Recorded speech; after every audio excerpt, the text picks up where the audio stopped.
வட்டமேசை விவாத நிகழ்ச்சிக்கு உங்கள் அனைவரையும் அன்போடு வரவேற்கின்றேன். இந்த நிகழ்ச்சி கோவையில் நடைபெறுவது கூடுதல் மகிழ்ச்சியை தருகிறது. இந்த நிகழ்ச்சிக்கு வருகை தந்திருக்கக்கூடிய அனைவரையும் கரவொலிகளோடு வருக வருக என வரவேற்கின்றேன். இந்த நிகழ்ச்சியில நம்ம எடுத்திருக்கக்கூடிய தலைப்பு வட மாநிலங்களுக்கு முன்னுரிமை என விமர்சிக்கும் எதிர்க்கட்சிகள் புறக்கணிக்கப்படுகிறதா தென் மாநிலங்கள், இதுதான் தலைப்பு. இந்த ஒரு கனமான ஆழமான தலைப்பினை விவாதிப்பதற்காக வருகை தந்திருக்கக்கூடிய சிறப்பு விருந்தினர்களை உங்கள் கரவொலிகளுக்கு மத்தியில் அறிமுகம் செய்வதில் நான் மற்றற்ற மகிழ்ச்சி அடைகிறேன். முதலாவதாக திமுகவில் இருந்து திரு கார்த்திகேய சிவசேனாபதி அவர்கள், வணக்கம். பாஜகவில் இருந்து திரு எஸ்.ஆர். சேகர் அவர்கள், வணக்கம். மார்க்சிஸ்ட் கம்யூனிஸ்ட் கட்சியில் இருந்து திருமிகு பாலபாரதி அவர்கள், வணக்கம். தமாகவில் இருந்து திரு விடியல் சேகர் அவர்கள், வணக்கம். கொங்கு நாடு மக்கள் தேசிய கட்சியிலிருந்து திரு ஈஸ்வரன் அவர்கள், அரசியல் விமர்சகர் திரு B.R. சீனிவாசன் அவர்கள், வணக்கம். இந்த வட்டமேசை விவாத நிகழ்ச்சியில் சில மாறுதல்களை நாங்க கொண்டு வந்திருக்கிறோம். முதல் சுற்று எல்லாருக்கும் சரிசமமான நேரம் வழங்க வேண்டும் அப்படின்னு நாங்க முடிவெடுத்து முதல் சுற்றுல எல்லாருமே 3 நிமிடங்கள் பேசுவாங்க. என்னிட்ட டைமர் இருக்கு. சரியா 3 நிமிடம் பேசி முடித்த பிறகு நான் மணி அடிப்பேன். மணி அடித்த பிறகு உடனே பேச்ச நிறுத்திடணும். ஏன்னா அப்பதான் அடுத்தவங்களுக்கு வாய்ப்பு கொடுக்கப்படும். இரண்டாவது சுற்று அப்படின்றது கருத்து களம், குறுக்கு விசாரணை, விவாத களம். இவங்க பேசின கருத்துக்களுக்கான விவாத மோதலாக அது இருக்கும். கருத்துக்கள் மட்டுமே மோதிக்கொள்ளக்கூடிய சுற்றாக இருக்கும். அதை தாண்டி ஒரு புதிய வடிவம் என்ன அப்படின்னா, பார்வையாளர்கள் வருகிறார்கள், அவங்களுக்கு 1000 கருத்துக்கள் இருக்கின்றன, அவங்களும் இந்த நிகழ்ச்சியில் ஒன்றிணைய வேண்டும்லாம் எதிர்பார்க்கிறதுனால பார்வையாளர்களையும் வட்டமேசை விவாதம் இந்த நிகழ்ச்சியில் இருந்து ஒரு பங்கேற்பாளராக இணைத்துக் கொள்கிறது அப்படின்றத ரொம்ப மிகுந்த மகிழ்ச்சியோடு உங்களுக்கு தெரியப்படுத்துகிறோம். உங்களது கேள்விகளை நீங்க எழுதி நாங்க வச்சிருக்கிறோம், ஒரு பெட்டி வச்சிருக்கிறோம். யாருக்கு என்ன கேள்வி கேட்க விரும்புகிறீர்கள் அப்படின்னு நீங்க அதுல பெட்டியில போட்டா ஒரு பெரிய குழு இங்க நாங்க அமைச்சிருக்கிறோம். அவங்க தேர்வு செய்வார்கள். அந்த தேர்வு செய்யப்பட்ட கேள்விகள் மொத்தம் 6 கேள்விகளை எடுத்து உங்கள் சார்பாக அந்த கேள்விகளை நான் விருந்தினர்களிடம் கேட்பேன். நிறைவாக எல்லாருக்கும் ஒரு நிறைவு சுற்று கொடுப்போம். இதுதான் புதிய வடிவம். நம்ம நிகழ்ச்சியை தொடங்க இருக்கிறோம். ஒரு உற்சாகமான கரவொலிகளோடு நம்ம தொடங்கலாம் அப்படின்னு நினைக்கிறேன். முதலாவதாக கார்த்திகேய சிவசேனாதிபதி அவர்களிடமிருந்து நான் தொடங்கணும் அப்படின்னு நினைக்கிறேன். தொடர்ந்து இந்த விமர்சனம் இருக்கு, தென் மாநிலங்கள் புறக்கணிக்கப்படுகிறது அப்படின்னு. அந்த காரணங்களை நீங்கள் அடுக்கலாம். வாழ்க பெரியார். 2012ஆம் வருடம் இந்திய நாட்டிலே ஒரு மாநிலத்தின் முதலமைச்சராக இருந்தவர் சொன்ன வார்த்தைகளிலே இருந்து ஆரம்பிக்கின்றேன். 50,000 கோடி ரூபாய் டெல்லி கொடுக்கிறோம். அன்னைக்கு சொன்னது 50,000. 6,000 கோடி ரூபாய் திருப்பி கொடுக்கறாங்க. உங்ககிட்ட இருந்து 100 ரூபாய் எடுத்துட்டு 10 ரூபாய் திருப்பி கொடுத்தா 10 ரூபா கொடுத்தாங்கன்னு சொல்லுவீங்களா, 90 ரூபாய் திருடிக்கிட்டாங்கன்னு சொல்லுவீங்களா? என்னுடைய மாநிலத்துடைய மக்களை பிச்சைக்காரன் நினைச்சீங்களா? டெல்லியில் இருக்கக்கூடிய அந்த சுல்தானேட், அந்த அரசாங்கத்தை கண்டு இப்படி கையை காட்டிக்கிட்டு நாங்க பிச்சைக்காரனா நின்று இருக்கிறோமா?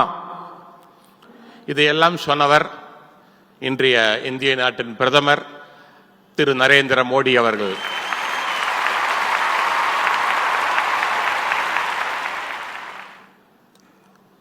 அது வேற வாய். இதுதான் இவங்க இருக்கக்கூடிய பிரச்சனைய. அப்புறம்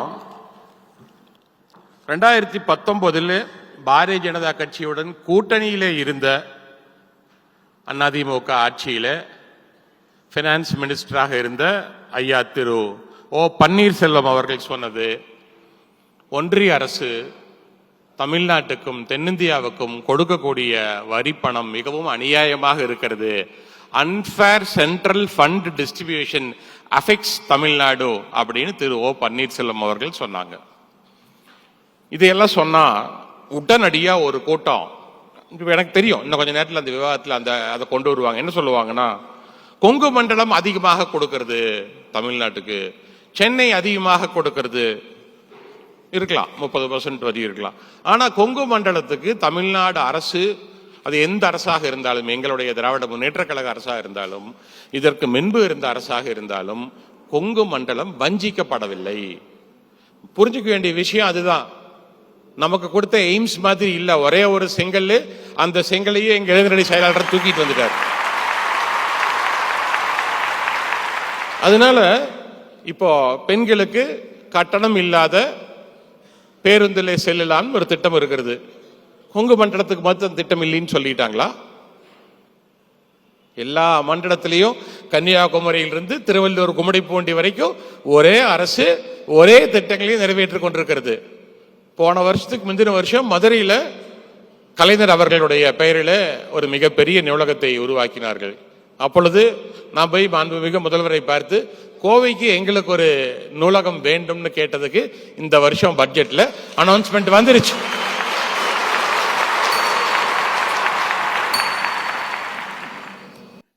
இவ்வளவு ஷார்ப்பா முடிப்பீங்கன்னு நான் எதிர்பார்க்கல. இவ்வளவு தூரம் கட்டுப்பட்ட ஒரு அரசியல்வாதியை நான் இப்பதான் பாக்குறேன்.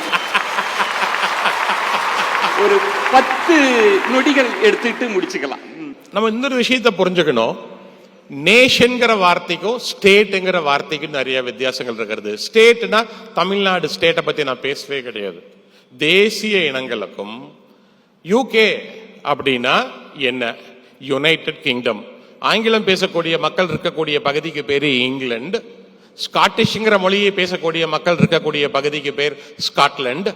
ஐரிஷ்ங்கிற மொழியை பேசக்கூடிய மக்கள் இருக்கக்கூடிய பகுதிக்கு பேர் அயர்லாந்து. அதற்குள்ள வெல்ஷிங்கிற மொழியை பேசக்கூடிய மக்கள் இருக்கக்கூடிய பகுதிக்கு பேர் வேல்ஸ். இதெல்லாம் சேர்ந்த யுனைடெட் கிங்டம். அப்படித்தான் இந்திய நாடும். இந்தியா ஒரு ஒன்றியங்களின் கூட்டமைப்பு. நன்றி. முதல் கட்ட கருத்தாக எடுத்துக்கிறேன். அடுத்து, புறக்கணிக்கப்படுகிறதா தென் மாநிலங்கள்? இந்த விமர்சனம் சரியா தவறா அப்படின்னு பேசுவதற்காக பாஜகவிலிருந்து திரு SR சேகர் அவர்கள் அழைக்கிறேன். உலகத்தினுடைய குருவாக பாரதம் ஆக வேண்டும் என்ற ஒப்பற்ற எண்ணம் நம்முடைய பாரத பிரதமர் நரேந்திர மோடி அவருடைய எண்ணத்தில் இருக்கிறது. அதனுடைய காரணமாக 13வது இடத்தில் இருந்த பாரதம் 8க்கு வந்து இன்று 5ஆக இருக்கிறது. கற்பனையே செய்து பார்க்க முடியாத அளவிற்கு இந்திய நாடு உலகத்திலே வளர்ந்திருக்கிறது. இன்னும் 3 ஆண்டுகளிலே 3வது இடம், அமெரிக்கா சைனாவுக்கு அடுத்த இடத்தை பிடிப்பதை நோக்கி இந்த அரசு இந்த நாட்டை தூக்கி செல்கிறது. அப்புறம் தென்னிந்தியாவை எப்படி புறக்கணிப்போம்? கற்பனையிலே, கனவிலே, சினிமா வசனத்திலே தமிழகத்தினுடைய கட்சிகள் தெரிந்து கொண்டிருக்கிறது. தென் மாநில புறக்கணிப்பல்ல, தென்னிந்தியா புறக்கணிப்பல்ல, தமிழக புறக்கணிப்பல்ல, இதிலே புறக்கணிப்பதாக சொல்லப்படுகின்ற உங்களை புறக்கணித்துக் கொண்டிருக்கிறார்கள் மக்கள். அண்ணன் ஒரு கணக்கெல்லாம் சொன்னாரு. இந்த பணத்தை மத்திய அரசு கொடுக்கவில்லை, நமக்கு அலோகேஷன் ஆஃப் ஃபண்ட்ஸ் மத்திய அரசு கொடுக்கல, சம்பந்தமே இல்லை. அம்மா நிர்மலா சீதாராமன் கூட ஒரு 4 நாளைக்கு முன்னால வேற ஒரு டிவியில சொன்னாங்க, இந்த பணத்தை கொடுப்பது மத்திய நிதி கமிஷன், பைனான்ஸ் கமிஷன். அந்த பைனான்ஸ் கமிஷனுக்கு எக்கச்சக்கமான கிரைட்டீரியா இருக்கு பணத்தை கொடுக்கிறது. அண்ணனுடைய கட்சியினுடைய நிதியமைச்சர், முதலமைச்சர், மற்ற அமைச்சர்கள், அரசு அதிகாரிகள் அத்தனை பேரையும் கூட்டு போய் உட்காத்தி வச்சு பேசி தீர்த்து ஒத்துக்கிட்டதுக்கு அப்புறம் பணத்தை கொடுக்கறோம். ஒத்துக்கிட்டு இங்க வந்து வேற மாதிரி பேசுறாங்க. அது வேற வாய், இது என்ன வாய்? ஆக மக்கள் தொகை, நிதிநிலை, நிதியை கையாளும் விதம், கட்டமைப்பு, இன்ஃப்ராஸ்ட்ரக்சருக்கான தேவை என பல்வேறு விஷயங்களை முடிவு செய்து அந்த நிதி கமிஷன் கொடுக்குது. அப்படி கொடுக்கக்கூடிய நிதி கமிஷனுடைய பணத்தை நாம செலவு பண்றோம். ஆனா தமிழ்நாடு அரசு என்ன பண்ணுது? 5 லட்சம் கோடி ரூபாய் கடனை வச்சு இப்ப 3 ஆண்டுகள்ல 8 லட்சம் கோடி ரூபாய் நிதி கமிஷன் போய் இதெல்லாம் பண்ண போறேன்னு சொல்லி இருந்தா கொடுத்திருப்பாங்க. அங்கு பேசின வாய் வேற, இங்கு பேசின வாய் வேற. 3 லட்சம் கோடி ரூபாய் தமிழ்நாட்டை கடன்கார மாநிலமாக மாற்றி இருக்கிறது.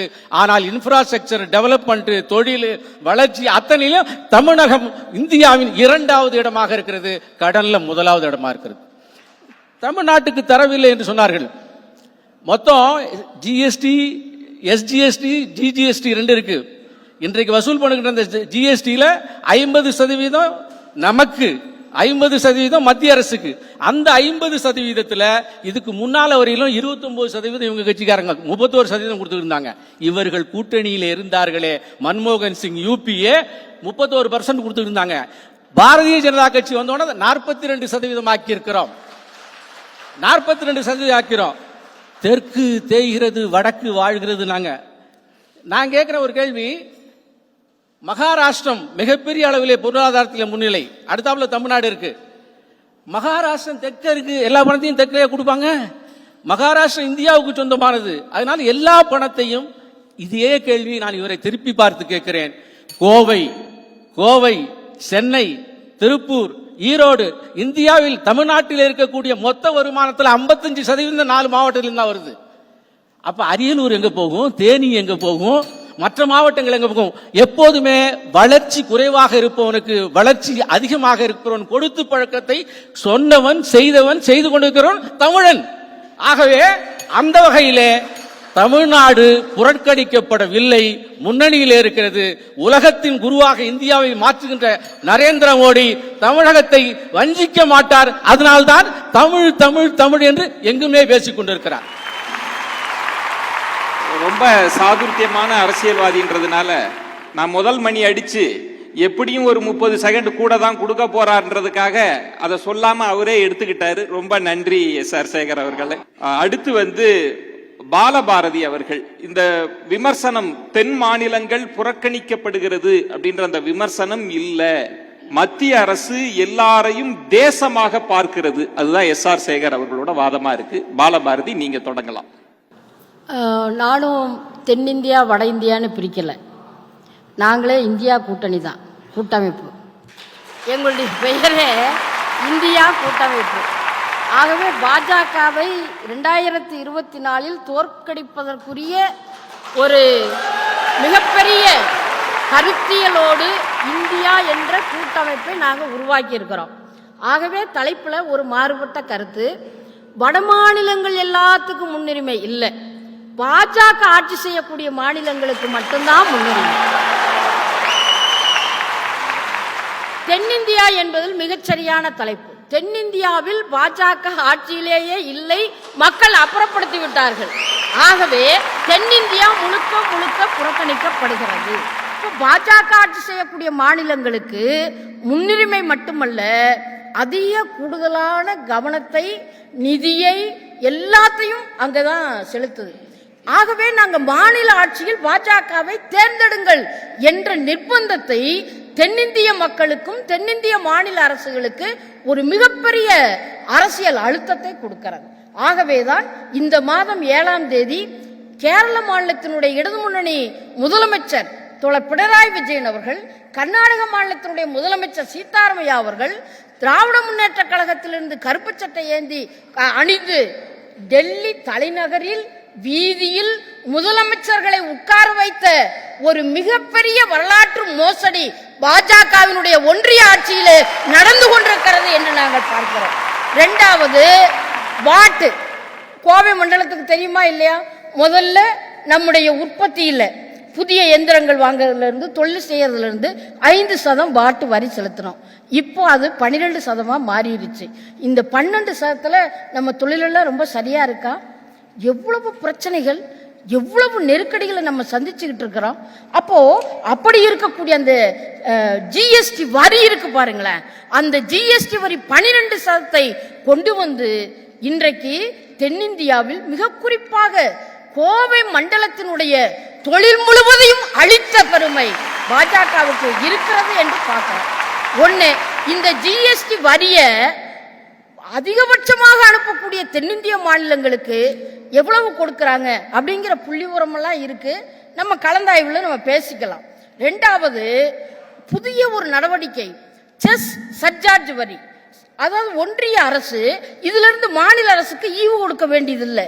42% கொடுக்கறோம்னு சொல்றாங்க இல்லையா, அந்த 42%ல இந்த செஸ் சர்சார்ஜ் வரி போட்டுட்டா மாநில அரசுக்கு கொடுக்க வேண்டிய அவசியமே இல்லை. புதிய வரியை பூத்துறாங்க. 4 லட்சம் கோடியை எடுத்து மாநில அரசுக்கு பங்கீடே செய்யல. இரண்டாவது, தென்னிந்தியாவினுடைய திட்டங்களுக்கு நிதியை ஒதுக்கிறது இல்ல. இந்தியாவிலேயே ஒத்த செங்கோலோடு ஊசலாடிட்டு இருக்கிறது மதுரையினுடைய எய்ம்ஸ் மருத்துவமனை. நீங்க ஹரியானாவில் மற்ற மாநிலங்கள்ல எய்ம்ஸ் மருத்துவமனை இருக்கிறது. ஒரு செங்கலோடு எய்ம்ஸ் மருத்துவமனை என்பது எவ்வளவு பெரிய அவலம், எவ்வளவு பெரிய கேவலம். இதுதான் தென்னிந்தியாவை புறக்கணிக்கிறாங்க. வெள்ளம் புயல், அந்த வெள்ளம் புயல்ல 1 லட்சம் கோடி 2015 அம்மா ஜெயலலிதா மறைவு காலத்துல இருந்து இப்ப வரைக்கும் 8 புயல் தாக்கி 8 வருஷத்துல பல புயல் வந்துச்சு. ஆனா ஒன்றிய பாஜக அரசு வெறும் 4% நிதியை ஒதுக்கி இருக்கு.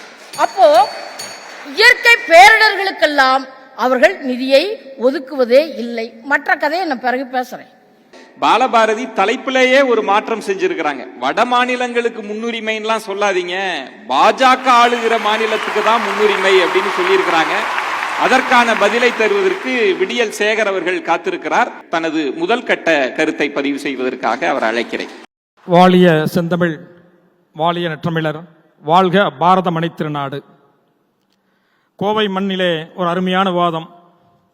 கடந்த 50 ஆண்டுகால 60 கால அரசியல் வரலாற்றிலே பேசப்பட்ட ஒரு பொருளை இன்றைக்கு விவாத பொருளாக வைத்திருக்கிறார்கள். பேரறிஞர் அண்ணா அவர்கள் தமிழகத்திலே இருந்தபோது, அரசியல் செய்தபோது, வடக்கு வாழ்கிறது தெற்கு தேய்கிறது என்ற கோஷத்தை வைத்தார்கள். இதுபோல பல கோஷங்களை திராவிட இயக்க சித்தாந்தவாதிகள் வைத்தார்கள். அடைந்தால் திராவிட நாடு, அடையாவிட்டால் சுடுகாடு, தனித்தமிழ் நாடு என்றெல்லாம் கோஷங்களை வைத்து, எந்த கோஷங்களை வைத்து இந்த தேசத்தை பிரிக்க வேண்டும் நினைத்தார்களோ, மொழியாலே இனத்தாலே பிரித்தார்களோ, அவர்கள் எல்லாம் மத்தியிலே அமைச்சரவையில் இருந்தார்கள். மத்திய அமைச்சரிலே பங்கு பெற்றார்கள். 89 இருந்து பங்கு பெற்றார்கள். 2009 பங்கு பெற்றார்கள். 98 பங்கு பெற்றார்கள். அப்பொழுதெல்லாம் ஏன் இது போன்ற நிதிகளை கேட்டு பெறவில்லை என்பது என்னுடைய முதல் கேள்வி. இரண்டாவது, மத்திய அரசினுடைய வரி வசூல் எப்படி என்று சொன்னால், வருமான வரி மத்திய அரசு வசூல், கலால் வரி, சுங்க வரி, பத்திரப்பது வரி, இதுதான் மத்திய அரசு வரி. மீதி எல்லாம் மாநில அரசுடைய வரிகள். இதிலே மொத்தம் 59% மத்திய அரசும் மீதி 41% மாநில அரசும் பிரித்துக் கொள்வது. அந்த 59% எதுக்கு என்று கேட்டால், இந்தியா முழுவதும் இருக்கிற கட்டமைப்பு திட்டங்களுக்காக, ரயில்வே திட்டங்களுக்காக, சாலை திட்டங்களுக்காக. அக்கா சொல்லுகிற போது ஒரு செய்தியை, தவறான செய்தியை பதிவு செய்தார்கள். ஏதோ பிஜேபி ஆளுகிற மாநிலத்திலே புறக்கணிப்பதாக சொன்னார்கள். இல்லை, ஒரு பட்டியலை ஒரு நிதியை எந்தெந்த மாநிலத்துக்கு எவ்வளவு ஒரு பட்டியலை வெளியிட்டிருக்கிறார்கள். அதில் எதிர்கட்சிகள் ஆளுகிற மாநிலங்களிலே கூட, குறிப்பாக வட மாநிலங்களிலே அல்ல, கிழக்கு மாநிலங்களிலே இருக்கிற மலைப்பிரதேசமாக இருக்கிற அஸ்ஸாமுக்கு 4000 கோடி, அஸ்ஸாம் மன்னிக்க வேண்டும், அருணாச்சல பிரதேசத்துக்கு 4000 கோடி, நாகாலாந்துக்கு 122%, மேகாலயத்துக்கு 464%, மணிப்பூருக்கு 1484%, திரிபுராவுக்கு 1017. ஆனால் பிஜேபி ஆதரவு ஆளுகிற மாநிலத்துக்கு 7.7%. தேர்தல் அரசியலுக்காக பொய்யான குற்றச்சாட்டு வைக்கிறார்கள். எனவே தேர்தல் வருகிற நேரத்திலே இவர்கள் எல்லாம் சேர்ந்து கொண்டு ஒரு குற்றச்சாட்டை வைக்கிறார்கள். மத்திய அளவிலே, இந்திய அளவிலே ஒரு வலிமையான அரசு வருகிறது, வரப்போகிறது என்கின்ற வந்துவிட்டது. இவருடைய அனுபவ போக்குதான், அணுகுமுறைதான் நிதி வராத காரணம் என்கிற குற்றச்சாட்டு. எய்ம்ஸ் பற்றி சொன்னார்கள். எய்ம்ஸ் பற்றி சொன்ன அண்ணன் கார்த்திகை சிவசேனாவையும் அக்கா அவர்களுக்கு கேட்டுக்கொள்வது, 11 மருத்துவக் கல்லூரியை தமிழகத்துக்கு தந்தார் எடப்பாடியார் அவர்கள் கடந்த ஆட்சியில் நம்மெல்லாம் இருக்கிற போது. அதை ஏன் மறந்து போனீர்கள்? மத்திய அரசா ஒன்றிய அரசா என்ற போட்டி முக்கியமல்ல. நல்ல அணுகுமுறையோடு தமிழகத்துக்கு அரசியல் சாயத்தை தாண்டி, நீங்கள் சிவப்பு சாயம், காவி சாயம், பச்சை சாயம் இதெல்லாம் தாண்டி இந்தியா வாழ வேண்டும். ஐயா மூப்பனார் சொன்னார்கள், வளமான தமிழகம், வலிமையான பாரதம் என்று சொல்லி. அப்படி அருமையான திட்டங்களை, சிந்தனைகளை செயல்படுத்த வேண்டும். அரசியல் சாயத்தை மறந்துவிட்டு, ஒரு கேரளாவில் ஒரு பிரச்சனை சொன்னால் எல்லா கட்சியும் ஓரே நிற்கிறார்கள். ஆந்திராவில் ஒரு பிரச்சனை சொன்னால் எல்லாம் நிற்கிறார்கள். மேகதாதுவிலே காவிரி பிரச்சனை சொன்னால் எல்லாம் ஓரே நிற்கிறார்கள். அந்த ஒற்றுமை ஏன் வரவில்லை? அது தமிழகத்துக்கு மிகப்பெரிய இழுக்கு. இதற்கெல்லாம் காரணம் திராவிட சக்திகள் தான் காரணம். தேசிய சக்திகள் காமராஜர் இருக்கிற போது எத்தனை திட்டங்களை கொண்டு வந்தார்கள். அன்றைக்கு காமராஜரை பார்த்து சொன்னார்கள், டெல்லிக்கு காவிரி தூக்குறார்கள் சொன்னார்கள். காமராஜர் கொண்டு வந்ததுதான் ஐசிஎஃப் ரயில் பெட்டி தொழிற்சாலை, என்எல்சி தொழிற்சாலை, போட்டோ பிலிம் தொழிற்சாலை, சேலம் உருக்காலை, பெல் தொழிற்சாலை, பட்டியல் போட்டுக் கொண்டே போகலாம். நன்றி. தற்போது பேசுவதற்காக கொங்கு நாடு மக்கள் தேசிய கட்சியிலிருந்து திரு ஈஸ்வரன் அவர்களை அழைக்கிறேன். அருமை சகோதரர் விடியல் சேகர் அவர்கள் திமுக காங்கிரஸ் கூட்டணி ஆட்சியை பற்றி சொன்னார். அவர்கள் தலைவரும் அதிலே மந்திரியாக இருந்தார் என்பதை மறந்துவிட்டு சொல்லுகிறார். அருமை அண்ணன் சேகர் அவர்கள் இந்தியா பொருளாதாரத்திலே வளர்ந்து விட்டது, அடுத்த 2 ஆண்டுகளிலே நம்பர் 1 உலகத்திலேயே. ஆனா மெட்ரோ ரயிலுக்கு பணம் தர மாட்டீங்க. ஏன்னா மெட்ரோ ரயிலுக்கு சத்தியம் பண்ண பணம் அதை தரமாட்டீங்க. எய்ம்ஸ் மருத்துவமனைக்கு பணம் தர மாட்டீங்க. 2014 காவிரியும் கங்கையும் இணைப்புன்னு சொன்னீங்க, ஒரு பைசா கொடுத்தீங்களா? இப்படி வெள்ள நிவாரணத்துக்கு ஒரு பைசா பணம் தர மாட்டீங்க. கொச்சினுக்கு தருவீங்க, நாக்பூருக்கு தருவீங்க மெட்ரோ ரயிலுக்கு. ஆனா சென்னைக்கு, கோயம்புத்தூருக்கு, மதுரைக்கும் தரமாட்டீங்க. ஒப்புதலே தரமாட்டீங்க, அப்ரூவலே தரமாட்டேங்கிறீங்க. ஏன் தரமாட்டேங்கிறீங்க? ஆனா உலகத்திலேயே நம்ம 2 வருஷத்துல முதல் நாடா வர போறோம். மிகப்பெரிய பொருளாதாரம். எல்லா தொழிலையும் தமிழ்நாட்டில் அழிச்சிட்டீங்க. எல்லாம் போச்சு. விவசாயம் போச்சு, ஜவுளி தொழில் போச்சு, பம்பு தொழில் போச்சு, ரிக்கு போச்சு, லாரி போச்சு. 10 வருஷம் எல்லாத்தையும் காலி பண்ணிட்டீங்க. எல்லாம் போச்சு. எல்லாமே உங்க பாலிசினால அழிஞ்சது. இப்ப டெக்ஸ்டைல் அழிச்சது மட்டுமல்ல, இப்ப என்ன பண்றீங்க? டெக்ஸ்டைல், அதாவது நம்ம தமிழ்நாட்டினுடைய வருமானத்தை கொண்டுட்டு போய் வடமாநிலங்களுக்கு கொடுத்துட்டு, வடமாநிலத்தில் இருக்கிற அந்த அரசாங்கங்கள் பணத்தை நிறைய வச்சுக்கிட்டு தமிழ்நாட்டில் இருக்கிற தொழிலதிபர்களை கூப்பிடுறாங்க. கூப்பிட்டுட்டு இங்க நீ ஜவுளி தொழில் ஆரம்பிச்சேன்னா உனக்கு எவ்வளவு சலுகை தரும், ஒவ்வொரு லேபருக்கு தலைக்கு 5000 ரூபாய் தரும். நம்ம தர முடியாது, ஏன்னா நமக்கு பணம் தர மாட்டேங்கிறீங்க. எங்க வரி பணத்தை வாங்கிட்டு கொடுக்காத மட்டுமல்ல, எங்களை அழிக்கிறதுக்கு முயற்சி பண்றீங்க நீங்க. அதுதான் எங்களுடைய பிரச்சனை. கூப்பிடுறீங்க, இப்ப மத்திய பிரதேசத்துக்கு கூப்பிடுறீங்க, உத்தரப்பிரதேசத்துக்கு கூப்பிடுறீங்க, எல்லா மாநிலத்துக்கும் கூப்பிட்டு சலுகை தரங்கிறீங்க. இங்க இருந்து நூல் மில் இங்கதான், கோயம்புத்தூர் தான் சவுத் இந்தியாவுடைய மான்செஸ்டர். இன்னைக்கு என்ன பண்றீங்க? நீங்க அங்க நூல் மில் போட்டுக்கிட்டு அங்க சலுகை கொடுக்கறீங்க. அங்கிருந்து நூல் இங்க வருது, அந்த விலைக்கு எங்களால விற்க முடியலங்க. அத்தனை நூல் மில்லை மூடிட்டு இருக்கீங்க. ஆனா நாடு முன்னேறுது. யார் கையில பணம் இருக்கு? ஒருத்தர் கையில பணம் இருக்கா? யார் கையில பணம் கிடையாது. ஆனா நாடு முன்னேறுது. நாடு முன்னேறி என்ன பிரயோஜனம்? மக்கள் முன்னேறாம அடாடா இன்னொன்னு அடிச்சீங்க பாருங்க. 2014 குஜராத் மாடல், குஜராத் மாடல் நீங்க குஜராத் மாடலா? தமிழ்நாட்டை விட குஜராத் இன்னைக்கு என்ன வறுமை கோட்டுக்கு மேல இருக்கு. முதல் ஞாபகம் வச்சுங்க. 2.2% தமிழ்நாட்டில் இந்த சமூக நிதி திட்டங்களால. குஜராத் அதுக்கு மேல இருக்கு. ஆனா குஜராத் மாடல் இங்க வியாபாரம் பண்ணீங்க. இதெல்லாம் நியாயமா? இதெல்லாம் பொய் சொல்றதுல அவ்வளவு அப்படியே உண்மை மாதிரியே சொல்றீங்க. இங்க இருக்க நம்புற மாதிரி எந்த விதத்துல நியாயமா இருக்கும்? ஒண்ணு விடியல் சேகர் சொன்னார், அந்த பேப்பர் ஒண்ணு காமிச்சாரு. அதுலயே பாருங்க, 40,000 கோடி தமிழ்நாட்டுக்கு, 1,98,000 கோடி உத்தரப்பிரதேசத்துக்கு. அதுல இருக்கா இல்லையா? பாருங்க, உண்மையா இல்லையா? உண்மையா இல்லையா? நன்றி. திரு கொங்கு ஈஸ்வரன் அவர்கள் தமிழ்நாடு எப்படியெல்லாம் வஞ்சிக்கப்படுகிறது, அதுவும் குறிப்பாக தொழில்துறையில் எப்படியெல்லாம் வஞ்சிக்கப்படுகிறது அப்படின்னு முதல் கட்ட கருத்தை எடுத்து வச்சிருக்கிறார். தற்போது அரசியல் விமர்சகர் BR சீனிவாசன் அவர்களை அழைக்கிறேன். அனைவருக்கும் வணக்கம்.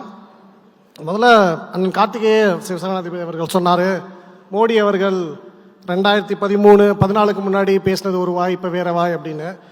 அப்புறம் அவர் சொன்னார் ஒன்றிய அரசுன்னு. 2021 வரைக்கும் மத்திய அரசுன்னு பேசின வாய் என்ன வாய்? 2021 அப்புறம் அது ஒன்றிய அரசுன்னு பேசினது, அப்ப அது என்ன வாய்? அண்ணாதுரை அவர்களும் கருணாநிதி அவர்களும் கூறாத ஒன்றிய அரசுன்னு மத்திய அரசுன்னு சொல்லிட்டு இருந்த வாயெல்லாம் என்ன வாய்? ஆனா அவர் இப்ப 2021 அப்புறம் மத்திய அரசு ஒன்றிய அரசா மாறிடும். அது என்ன வாயின்னு தெரியல. அதனால முதல் விஷயம் அது. ரெண்டாவது, இவங்க எல்லாம் பேசினாங்க வரி டெவல்யூஷன் இதெல்லாம். ஒன்றும் இல்லை, நேற்று முந்தானத்து திரு உதயச்சந்திரன் IAS அவர்கள், இவங்க அரசாங்கத்தில் இருக்கிற IAS ஆஃபீஸர் தான், அவங்கள்ட்ட பத்திரிகையாளர் கேட்கிறார் இந்த மாதிரி வஞ்சிக்கப்படுறாருன்னு. அவர் தெளிவாக சொல்றார், அப்படிலாம் இல்ல. தெளிவா அவர் சொன்னது, நாங்க எதிர்பார்த்ததை விட தமிழ்நாட்டுக்கு ஜாஸ்தியாக தான் நிதி வந்து இருக்கிறது மத்திய அரசு கிட்ட இருந்து. திரு உதயச்சந்திரன் ஐஏஎஸ் அவர்கள் சொல்கிறார்கள். அதற்கு என்ன பதில்? தமிழ்நாடு அரசாங்கத்தோட ஐஏஎஸ் ஆபீசர் இன்னும் முடிச்சிடுறேன் சார். சொன்னதுக்கு சாட்சி இருந்தா காட்டுங்க. வீடியோ இருக்கு சார், நான் அனுப்பிச்சுடுறேன் சார். வீடியோ இருக்கு, நான் அனுப்பிச்சுடுறேன். இல்ல ஒரு விஷயம், காத்துருங்க. அமைதி அமைதி அமைதி. ஒன்று அமைதி. இல்ல அமைதிப்படுத்துறேன்.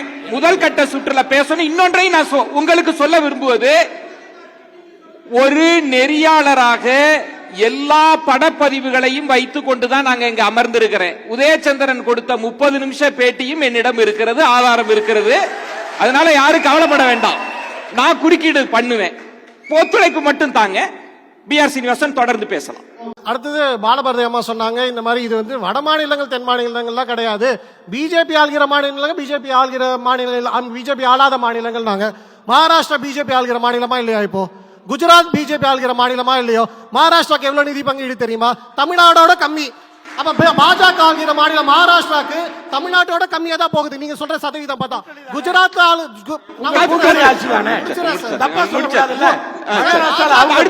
பாஜக ஆள்கிற மாநிலம் தான் சார், என்டிஏ கவர்மெண்ட் தான் சார். மத்தியில என்டிஏ கவர்மெண்ட், மகாராஷ்டிரால என்டிஏ கவர்மெண்ட். குஜராத் பாஜக ஆள்கிற மாநிலம் தானே, அங்கேயும் தமிழ்நாடோட கம்மியா தான் போகுது. இதுல என்ன வந்து வியக்கத்தக்க விஷயம்னா, கம்யூனிசம் வந்து காமின்டான்னு ஒரு காலத்துல பேசிட்டு இருந்தாங்க. மாநிலங்கள் தேசிய அடங்கள்லாம் கிடையாது, சர்வதேச அடையாளம் தான் பேசினாங்க. அந்த கம்யூனிஸ்ட் கட்சிகள் இன்னைக்கு ஒன்றிய அரசுன்னு பேசி தமிழ்நாடு வஞ்சிக்கப்படுது, இந்த மாநிலம் வஞ்சிக்கப்படுது சொல்றது ரொம்ப வியக்கத்தக்க விஷயமா இருக்கு.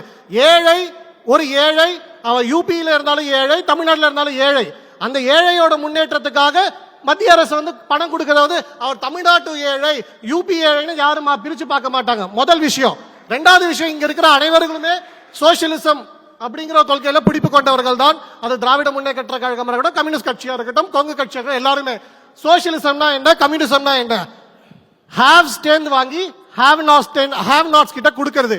இருப்பவர்கள் டேந்து வாங்கி, இல்லாட்டி வளர்ச்சி அடைந்தவர்கள் டேந்து வாங்கி, வளர்ச்சி அடையாதவர்கள்ட்டையும் பின்தங்கியவர்களுக்கும் கொடுப்பதுதான் சோசியலிசம் கம்யூனிசம் பேசினவங்க.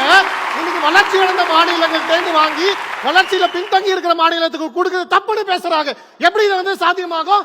இதை யாரா கேட்கலாமா? ஒரே நிமிஷம் முடிச்சிடறேன். தமிழ்நாடோ, கர்நாடகாவோ, கேரளாவோ, ஆந்திரா, தெலுங்கானா, மகாராஷ்டிரா, குஜராத் வளர்ச்சி அடைந்த மாநிலமா இல்லையா? அப்படின்னா இது ஹேவ்ஸா இல்லையா? இப்படி நீங்க முடிவு பண்ணிருக்கணும். 1960 வந்து வழக்கு வாழ்கிறது தெற்கு தேய்க்குன்னு பேசிட்டு இன்னமும் அதே எப்படி பேச முடியும்? தெற்கு தான் வளர்ந்துருச்சு, அப்புறம் எப்படி வளர்ச்சி அடையலன்னு சொல்ல முடியும்? வளர்ச்சி அடைறதுக்கு மத்திய அரசோட பங்கு இருக்குங்கிறத எப்படிங்கிறத அடுத்த சுற்றுல சொல்றேன். நன்றி. ரொம்ப சிறப்பாக முதல் கட்ட சுற்று முடிஞ்சிருக்கு. நிறைய கருத்துக்கள், அந்த கருத்துல வந்து சந்தேகங்கள், விமர்சனங்கள்லாம் இருக்கு. முதல் சுற்றிலேயே குறுக்கிட்டாங்க, நான் தான் தடுத்தேன், நம்ம பேசலாம் அப்படின்னு. கட்டாயம் கருத்து மோதல் இருக்கும். ஒவ்வொருவர் பேசியதற்குமான எதிர்கருத்துக்கள், கருத்து மோதல்கள்லாம் இருக்கும். இந்த சுற்று அப்படின்றது முதல் சுற்றில் பேசிய கருத்துக்களுக்கான கருத்து மோதல் சுற்றாக இதை நம்ம அமைக்க இருக்கிறோம். கார்த்திகேய சிவசேனாபதி, இப்போ எஸ்ஆர் சேகர் அவர்கள் கேட்டது, நீங்க நிறைய எப்படி வரி பகிர்வில் வஞ்சிக்கப்படுகிறதுன்றப்ப எஸ்ஆர் சேகர் கேட்கிறார், நிதி ஆணையத்தில் எல்லாத்தையும் ஒத்துக்கிட்டு தானே வந்தீங்க, இப்ப ஏன் விமர்சனமாக வைக்கிறீர்கள்னு கேள்வி கேட்டிருந்தார். அதாவதுங்க, நிதி ஆணையம்ங்கிறது 1951 உருவாக்கப்பட்டது. இந்த பிரச்சனைகள் நாடு இந்தியாங்கிற ஒரு நாடே 1947க்கு முன்னாடி இல்ல. இது நம்ம எல்லாத்துக்கும் தெரியும். 547 அரசாங்கங்கள், Madras presidency, Calcutta presidency, Mumbai presidency, central provinces இதெல்லாம் ஒன்னு சேர்ந்து இந்தியாங்கிற ஒரு நாட்டை உருவாக்கி கையெழுத்து போட்டு போய் சேர்ந்து இந்தியான்னு ஒரு நாட்டை உருவாக்கும் போது இந்த பிரச்சனைகள், இந்த கேள்விகள், உன்னுடைய மொழி ஆதிக்கம் என் மீது இருக்குமா, உன்னுடைய கலாச்சார ஆதிக்கம் என் மீது இருக்குமா, இது பொருளாதார ஆதிக்கத்தை நீ என்னை சுரண்டுவியா, நம்ம ஊர்ல சொல்லுவோம் இல்ல, ஓரா ஓட்டு நெய் என் பொண்டாட்டி கையின்னு, அந்த மாதிரி நம்ம பணத்தை எடுத்து நல்ல தாராளமா உத்தரப்பிரதேசுக்கும் பீகாருக்கும் கொடுத்துட்டு கேட்டா நாங்க அப்படி எல்லா பக்கம் கொடுக்கறது இல்லை, எங்க 80 MP இருக்கோ அங்கதான் கொடுப்பீங்கன்னு எங்களுக்கு தெரியும். உங்களுக்கு தேவை பாராளுமன்றத்தில் எம்பி சீட்டு, அதனால அள்ளி விடுவீங்க. உத்தரப்பிரதேசுக்கு 10,000 கோடி நேத்து 10,000 கோடி எங்கிருந்து வந்தது தெரியாது. ஓகே, சோ இவர் எஸ்ஆர் என்ன சொன்னாங்க, நாங்க போய் ஒத்துக்கிட்டு வந்தோம், வேற வழியே கிடையாது. அந்த 15th ஃபைனான்ஸ் கமிஷன்ல டேர்ம்ஸ் ஆஃப் ரெஃபரன்ஸ் இருக்குது, TORனு. அந்த டேர்ம்ஸ் ஆஃப் ரெஃபரன்ஸ் 1971 இந்திய நாட்டுடைய ஜனத்தொகை என்னவாக இருந்ததோ அந்த ஜனத்தொகையிலிருந்து 2011க்கு மாற்றியது திரு நரேந்திர மோடி அவர்களுடைய பாரதிய ஜனதா கட்சி ஆட்சி. நமக்கு செய்த துரோகம், தென்னிந்தியாவுக்கு செய்த துரோகம், திட்டம் போட்டு செய்த சதி. சரி, இதான் நான் முடிச்சிடுறேன். இதுதான் ஒவ்வொரு கருத்தா வந்தா இன்னும் சிறப்பா செழுமையா இருக்கும்னு நினைக்கிறேன். எஸ்.ஆர். சேகர் அது அவர் என்ன சொல்றாருன்னா, டேர்ம்ஸ் ஆஃப் ரெஃபரன்ஸ் 1971 மக்கள் தொகையை 2011 மாத்தினது நீங்கன்னு சொல்றாரு. 2004 அதாவது 12வது ஃபைனான்ஸ் கமிஷன் அண்ணா வந்து ஃபைனான்ஸ் கமிஷன் உட்காந்துச்சு, எல்லாரும் சேர்ந்தாங்க, பேசினாங்க, வேரியஸ் ரெஃபரன்ஸ் பேசினாங்க, டேர்ம்ஸ் பேசினாங்க, கடைசியா ஒத்துக்கிட்டாங்க, கையெழுத்து போட்டாங்க, வெளியே வந்தாங்க. அப்புறம் எழுத்து பேசுங்கன்னு சொன்னேன், மாற்ற மாட்டேங்கிறார். 1951 போயிட்டார். நான் சொன்னது இங்க 2024 சொல்றேன், 51 போயிட்டார். போயிட்டு அப்பப்ப அந்தந்த சின்ன சின்ன சாம்ராஜ்யங்கள் இருந்தது அங்க போயிட்டார். இந்தியாலே இல்ல ஒரு இன்னும் இந்தியாவினுடைய 2024 இல்ல. இப்ப அந்த 12வது ஃபைனான்ஸ் கமிஷன் இருக்குல்ல, அந்த 12வது ஃபைனான்ஸ் கமிஷன் இருக்கின்ற போது 2004 14 வரையிலும் மத்திய அரசு யூபிஏல கூட்டணியில இருந்தது யாரு? திமுக இருந்துச்சு 10 வருஷம். அப்ப டேர்ம்ஸ் ஆஃப் ரெஃபரன்ஸ்ல பாப்புலேஷன்ல வந்து 14வது ஃபைனான்ஸ் கமிஷன்ல பாப்புலேஷன்ல அதற்கு முன்னால 25 என்று அதற்கு ஒரு மார்க், அதுவும் டேர்ம்ஸ் ஆஃப் ரெஃபரன்ஸ். தமிழ்நாட்டில் இருக்கிற திமுக சொல்வது என்ன? குடும்ப கட்டுப்பாடு காரணமாக நாங்கள் மக்கள் தொகையை குறைத்தோம், எங்களுக்கு அது தண்டனையா அப்படின்னு கேக்குறாங்க. 25 இருக்கிறப்ப அங்க உட்கார்ந்துகிட்டு இருந்தது யாரு? திமுக. 10 வருஷம் வாய மூடி இருக்காங்க. பிஜேபி வந்தோன்னு எவ்வளவு ஆகியிருக்கோம்? 15 ஆக்கி இருக்கிறோம். அதாவது மக்கள் தொகைக்கு 15 தான். அப்ப யூபியில எக்கச்சக்கமான மக்கள் தொகை இருக்காங்க, அவங்களுக்கு 25 கொடுத்தா எக்குத்தப்பா போகும் இல்ல. ஆகவே தமிழகத்துக்கு வர வேண்டும் என்பதற்காக மக்கள் தொகையை 15 குறைச்சது பிஜேபி. எனக்கு இதெல்லாம் எஸ்.ஆர். சேகர் எனக்கு 2 விளக்கங்கள் நீங்க கொடுத்தீங்கன்னா இன்னும் சிறப்பா ஒரு சின்ன பதில் சொல்லணும். இப்ப அண்ணன் சொன்னாங்க, சேகரன் சொன்னாங்க 2014 டேர்ம்ஸ் ஆஃப் ரெஃபரன்ஸ் மாற்றப்பட்டதுன்னு. அதாவது அது வந்து பஞ்சாயத்து அலோகேஷனுக்கு மட்டும்தான், ஜிஎஸ்டி அலோகேஷன் கிடையாது. அன்னைக்கு ஜிஎஸ்டியே கிடையாது. ஜிஎஸ்டியை கொண்டு வந்ததே இவங்க தான். ஃபைனான்ஸ் கமிஷன் ஒரே ஒரு விஷயம் கேட்டேன் உங்கள்ட்ட. ஒரு விஷயம், ஃபைனான்ஸ் கமிஷன் இங்க பாருங்க, முடிச்சிடுறேன். நீங்க பேசும்போது நான் பேச விட்டல, இருங்க. ஜிஎஸ்டி ஒன்ற ஜிஎஸ்டி என்பது அயோக்கியத்தனம் என்று சொன்னவரும் நமது பிரதமர் மோடி அவர்கள் தான். ஆட்சிக்கு வந்தவுடன் ப்ரொபோசல் கொடுத்தது எங்கள் நிதியமைச்சர், அன்றைய நிதியமைச்சர் ப. சிதம்பரம். இப்ப எனக்கே ஒரு பெரிய சந்தேகம்.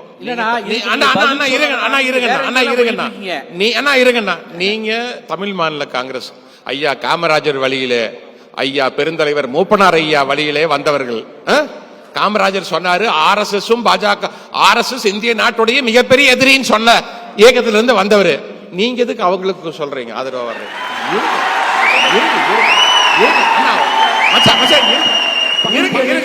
அதே மாதிரி ஒரு நிமிஷம் நான் அவர்கிட்ட பேசி முடிச்சிடறேன். ஒரு விளக்கம் கொடுத்துறேன். இல்ல காமராஜர் ஒரு விளக்கம் மட்டும்.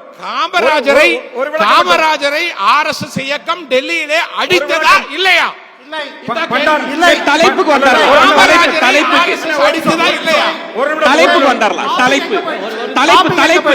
தலைப்புக்குள்ள வரலாம், சப்ஜெக்ட்டுக்குள்ள வரலாம். இந்த பாப்புலேஷன் சொன்னீங்கல்ல, பாப்புலேஷன் சொன்னீங்களா, அது ஜிஎஸ்டில சொல்றீங்களா அல்லது வந்து ஃபைனான்ஸ் கமிஷன் ரெஃபரன்ஸ்ல சொல்றீங்களா? இப்ப நீங்க பேசும்போது நீங்க அவரை பேச வேண்டாம் சொல்லுங்க. பதில் சொல்லி ஆகணும். அண்ணா நான் உங்களுக்கு பதில் சொல்றேன், ஒரே நிமிஷம். இல்ல இது என்னன்னு முடிச்சிருங்க. இது என்னன்னு முடிச்சிருங்க. அதாவது நீங்க சொன்னது 2014 டேர்ம்ஸ் ஆஃப் 14th ஃபைனான்ஸ் கமிஷன்ல டேர்ம்ஸ் ஆஃப் ரெஃபரன்ஸ் வந்து மாற்றங்கள் கொண்டு வரப்பட்டதுன்னு சொன்னீங்க. நான் சொல்றேன் 15th ஃபைனான்ஸ் கமிஷன் செய்ததுதான் தென் மாநிலங்களுக்கு மிகப்பெரிய துரோகம் திரு நரேந்திர மோடி அவர்கள் ஆட்சியில் நடந்ததுன்னு நான் சொல்றேன். நீங்க என்னங்கிறீங்க? கிடையாது 14ங்கிறீங்க. 14 பஞ்சாயத்து அலோகேஷன் மட்டும்தான் மாற்றப்பட்டதோ தவிர அன்று ஜிஎஸ்டி அலோகேஷனே கிடையாது. ஜிஎஸ்டியே இல்ல. எங்க வரிப்பணம் எங்க இருந்தது? எங்க வரிப்பணம் எங்க வரி இல்ல, பணத்தை இல்ல, எடுத்து இல்ல, நான் டெல்லிக்கு கொண்டு நெறிப்படுத்துறேன். போனது நரேந்திர மோடி அவர்களுடைய ஆட்சி. நான் நெறிப்படுத்துறேன். அதான் பிரச்சனை. இல்ல இப்ப மக்களுக்கு புரிவதற்காகவும் நான் நெறிப்படுத்த வேண்டிய கடமை இருக்கு. இப்ப எஸ்ஆர் சேகர் என்ன விமர்சனம் இருக்கு அப்படின்னா 1971 மக்கள் தொகை அடிப்படைய 2011 அடிப்படையில் மக்கள் தொகைன்னு மாத்தியது எந்த அரசு? அதுதான் அவர் கேட்க விரும்புறது. அதுக்கு பதில் சொல்லுங்களேன். அதாவது இங்க நாம பேசுறது தஞ்சாவூரை பத்தி பேசினா அண்ணன் எர்ணாகுளத்தை பத்தி பேசிக்கிட்டு இருக்காரு. ரெண்டு ஜிஎஸ்டியினுடைய இது பைனான்ஸ் கமிஷனுடைய ரெஃபரன்ஸுக்கு மக்கள் தொகை 2011 பாப்புலேஷன் அல்ல. அப்பப்ப அந்தந்த பைனான்ஸ் கமிஷன் பற்றி பேசுகின்ற போது 25 பேரு 15 பேரு 17 பேர் என்று அந்தந்த பைனான்ஸ் கமிஷன் முடிவெடுத்தது பாப்புலேஷன் பேர்ல. நீங்க 2011 எக்ஸ் அமௌண்ட் இருக்கட்டும், எக்ஸ் நம்பர் இருக்கட்டும், ஆனால் அந்த எக்ஸ் நம்பருக்கு மக்கள் தொகையை கூட்டி காண்பித்தது நமக்கு பெரிய நஷ்டமாக இருந்தது. நரேந்திர மோடி மக்கள் தொகை 15 இருந்தால் போதும் உனக்கு எல்லா பலனும் உண்டு என்று சொன்னது மிகப்பெரிய சாதனை, நமக்கு கிடைத்த வரப்பிரசாதம். அதுக்கு மேல வேற என்ன பேசணும்? அதனால அது மிகப்பெரிய தவறு. புரியல. அது மிகப்பெரிய தவறு. 2011 பாப்புலேஷன் இருக்கட்டும், 25 கொண்டு போனது நமக்கு நஷ்டம் இல்லையா? அப்ப 25 கொண்டு போனது நீங்க தான் அவரோட ஆட்சியில இருந்தீங்க, பக்கத்துல இருந்தீங்க, 10 வருஷம் இருந்தீங்க. அப்ப 15 மாத்தனது யாரு? நரேந்திர மோடி தான மாத்தினாரு. இல்ல பாயிண்ட் அவங்க என்ன கேக்குறாங்கன்னா, தமிழகத்துக்கு ஏன் குறைவாகவும் உத்தரப்பிரதேசத்துக்கு ஏன் அதிகமாகவும் பணம் போகுது, அவ்வளவுதான் சார் அவங்க கேக்குற கேள்வி. ஒரே ஒரு கேள்வி கேக்குறேன். Very simple. நான் ஒரே இது பதில் சொல்லிடுறேனா? 19 என்கின்ற அடிப்படையில் 41% பிரிச்சுக்கிட்டாங்க. முன்னால இப்ப 17 என்று குறைந்திருக்கிறது. நான் கேட்கிறேன், இப்ப அண்ணன் அழகாக சொன்னார் சீனிவாசன், சமதர்ம சமுதாயம், சமத்துவ சமுதாயத்தில் ஏழைக்கும் பணக்காரனுக்கும் ஒரே வித்தியாசம் இல்லாம ஏழையை பணக்காரனாக மாற்ற வேண்டும் அல்லவா? உத்தரப்பிரதேசத்தில் அவ்வளவு மக்கள் தொகை இருந்தாலும் வறுமை கோட்டுக்கு கீழே எக்கச்சக்கமான பேர் இருக்கான். நீங்க கோயம்புத்தூர்ல பணக்காரர்களாக நாம இருக்கோம், அரியலூர் காரனை பார்க்க வேண்டாமா? தேனிக்காரனை பார்க்க வேண்டாமா? இருக்கக்கூடிய கிராமங்களை பார்க்க வேண்டாமா? கோயம்புத்தூர் ஐயா அல்ல அப்படி எல்லாம் ஐயா ஐயா காத்திருங்க. அதாவது கருத்தோடு கருத்து மோத வேண்டும், கருத்தோடு கருத்து வேண்டும் என்று நினைத்தால் ஒரு இடைவேளைக்கு பிறகு பேசலாம். ஒரு கருத்து மோத வேண்டும். கோயம்புத்தூர் தமிழகத்தின் வருமானத்துல 55% ஒரு இடைவேளைக்கு பிறகு நம்ம பாலபாரதி காத்துருங்க. நான் எல்லாருக்கும் வாய்ப்பு தரேன். பாலபாரதி இப்ப பி.ஆர். சீனிவாசன் சொன்னது, சோசலிசம் பேசுற கம்யூனிஸ்டுகள் வட மாநிலம் தென் மாநிலம் எல்லாம் பிரிச்சு பேசலாமான்னு கேட்டாரு. சோசலிஸ்ட பத்தி யார் வேணாலும் பேசலாம், பாஜக வாய் திறக்கிறது கூட உங்களுக்கு ரைட் கிடையாது, அருகதை கிடையாது. நீங்க என்ன அரசியல் பண்ணிட்டு இருக்கிறீங்க? அதானிக்கு அம்பானிக்கு இந்தியாவை மொத்தமா கொடுத்துட்டு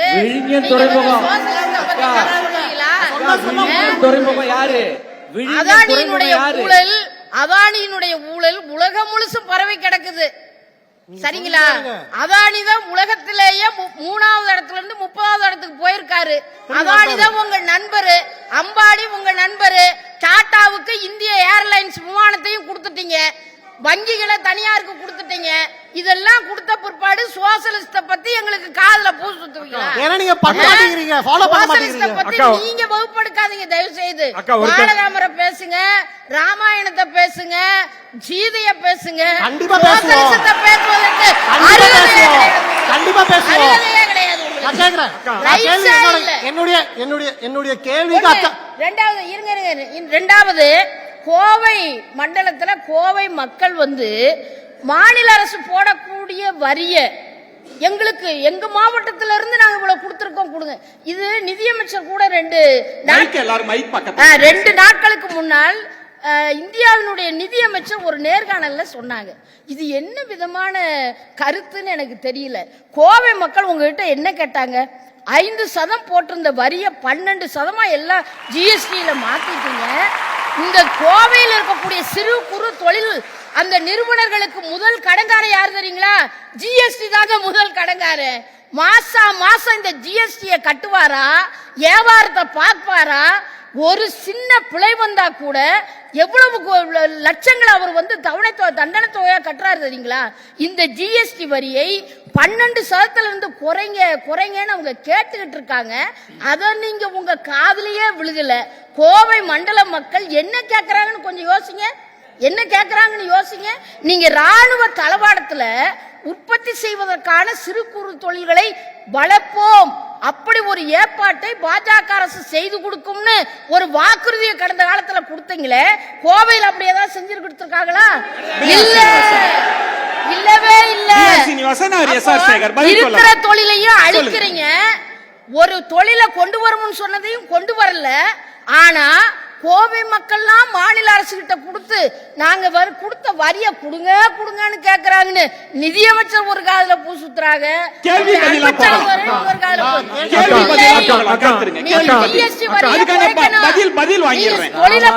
மகாபாரதம் கீதையெல்லாம் படிச்சோம், அதனால நாட்டை ஆளுறோம். எதிர்த்தீங்க, காணா போயிட்டீங்க.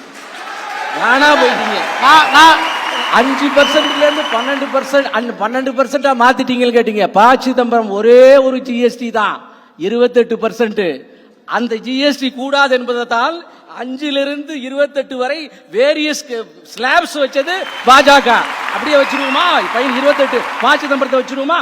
2004லிருந்து 8 வரை சிபிஎம் தாங்கி பிடித்தது யூபிஏ. வாய மூடிட்டு இருந்தீங்க, ஒரு வார்த்தை கேட்கல. அங்கெல்லாம் விட்டுட்டு அக்கா வந்து இங்க கேட்கிறீங்க. ஆகவே மேடையிலே கேட்பதை விட்டு விட்டு அரசாங்கத்திடம் யூபி என்ன கேள்வி?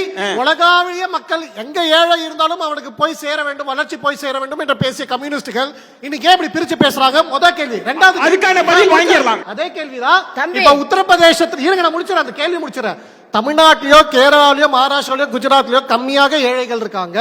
உத்தரப்பிரதேசத்துல, பீகார்லயும், மத்திய பிரதேசத்திலும் நிறைய ஏழைகள் இருக்காங்க. அப்ப அந்த நிறைய ஏழைகளுக்கு வளர்ச்சி போகணும், மக்கள் நல திட்டங்கள் போய் சேரணும் என்பது சரியா தவறா?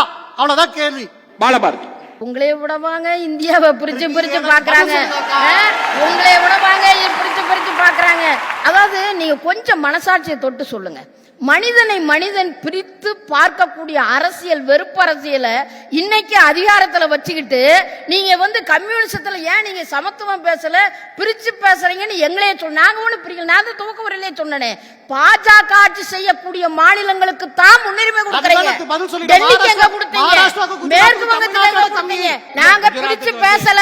ஒரு சிறிய குறிப்பு, எல்லாரும் சுருக்கமா கேள்வி பதில்னு வந்தா சிறப்பா இருக்கும். ஈஸ்வரன் அதுக்கு பதில் சொல்லுங்க. ஈஸ்வரன், நான் என்னுடைய கோட்டா இல்ல, முடியவே இல்ல. இல்ல, நான் உங்களுக்கு தரப்போறேன். இன்னும் நான் உங்களுக்கு தரவே இல்ல, அதுக்குள்ள கோட்டாவுக்கு வந்துட வேண்டாம். ஈஸ்வரன், நீங்க எல்லாம் தமிழர்கள் தானே? தேசிய தமிழர், சந்தேகம் இல்லை. தேசிய தமிழ், தமிழர்கள். அப்புறம் ஏன் தமிழ்நாட்டுக்கு அகேன்ஸ்டா பேசுறீங்க? தமிழ்நாட்டுக்கு எகென்ஸ்டா பேசல. தவறாக சித்தரித்து வாக்குகளுக்காக நீங்கள் தவறான புரிதலை ஏற்படுத்துகிறீர்கள்.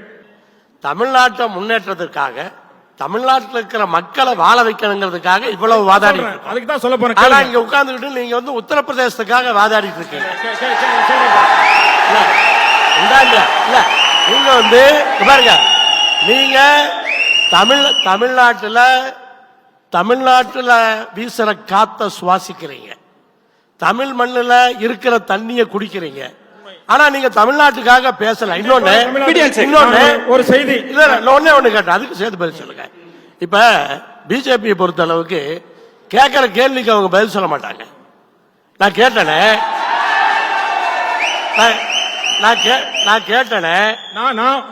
சுருக்கமா கேள்வி பதிலா வரலாம். சுருக்கமா, மெட்ரோ ரயிலுக்கு பணம் தர்றேன்னு சத்தியம் பண்ணி சொல்ல போறேன்.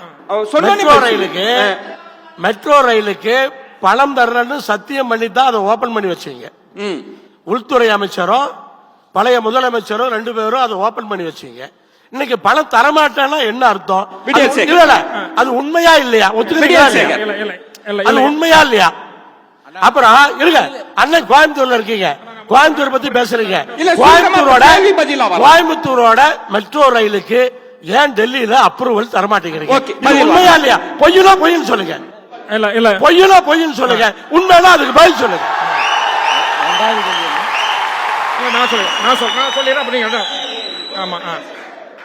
அருமைக்குரிய அண்ணன் ரொம்ப வேகமா பேசினா தமிழ்நாட்டுக்காக.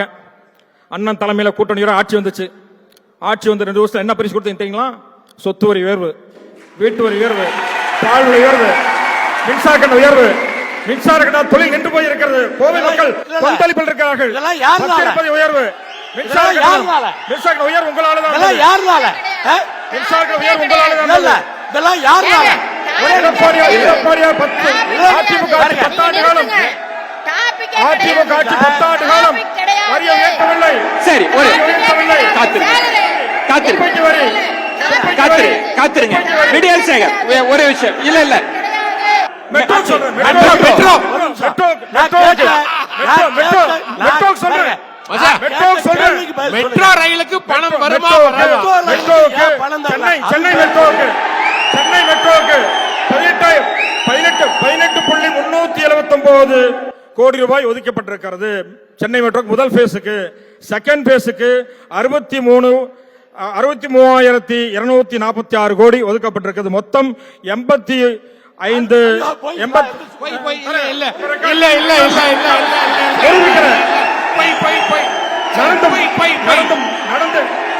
நடந்து முடிந்த மெட்ரோ பணிக்கு சரி தெரியாம பேசுறீங்க. சரி சரி சரி அண்ணன் சொல்ல சொல்லுங்க. ஒரு பைசா கொடுக்கல. சார், ஒரு பைசா கொடுக்கல. இல்ல, 69,000 கோடியில ஒரு பைசா கொடுக்கல. ஒரு நிமிஷம் ஒண்ணுமே தெரியாம பேசிட்டு இருக்கீங்க. ஒரு பைசா கொடுக்கல. எங்க ஒண்ணுமே வேண்டாம். நடந்து- அவரையும் அண்ணனை சொல்ல சொல்லுங்க. அதை இல்ல நடந்து முடிந்த மெட்ரோ பணிக்கு அவரையும் அண்ணனையும் சொல்ல சொல்லுங்க. அதை 69,000 கோடியில சொல்ல ஒரு மாட்டாங்க. பைசா கொடுக்கறது வரைக்கும் சொல்ல மாட்டாங்க. ஒரு பைசா அவரை சொல்ல சொல்லுங்க. சரி பேப்பர்ல தான் இருக்கு. அவரை சொல்ல சொல்லுங்க. ஆமாடு. இருங்க சார் இப்ப இல்ல காத்திருங்க இருங்க சார் கூட்டணி ஒரே விடியல் சேகர் ஒரே ஒரு விஷயம் சார் இல்ல விடியல் சேகர் சார் நீங்க ஒரு புள்ளி விவரம் கொடுத்திருக்கீங்க. கூட்டணி கட்சியில பேசி ஒரு முடிவுக்கு வாங்க சார். கொடுத்தீங்களா இல்லையா?